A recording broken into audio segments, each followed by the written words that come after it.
Sa unang pagsabak ng Filipino ace at world number 49 Alex Ayala sa Philippine Women's Open ng WTA 125, natalo ni Ayala ang pambato ng Russia na si Alina Sharaeva.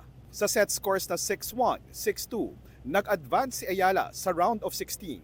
Pero hindi rin naging madali ang pinagdaanan ni Alex dahil sa isang punto ng kanyang laban ay nagkaroon siya ng medical timeout kung saan may 3 minuto rin siyang nawala sa court.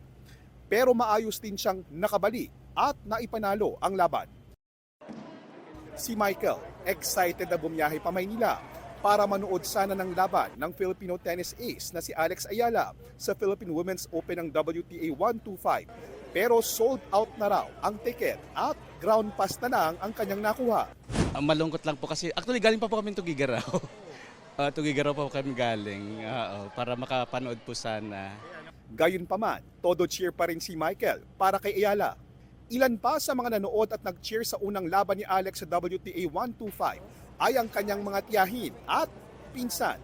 You see, she's really that nice girl, mabait na bata, very grounded, and we love her for that. She has a very nice personality talaga. She's always active in our family gathering, so I'm very thankful for that. She doesn't forget family.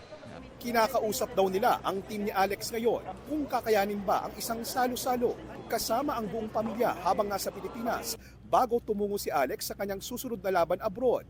Pero We tried, pero talagang sobrang tight daw. Her schedule in Manila is very, very tight. But we're just happy to be able to see her.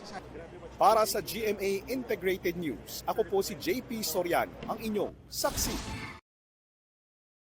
Mga kapuso, maging una sa saksi. Mag-subscribe sa GMA Integrated News sa YouTube para sa iba't ibang balita.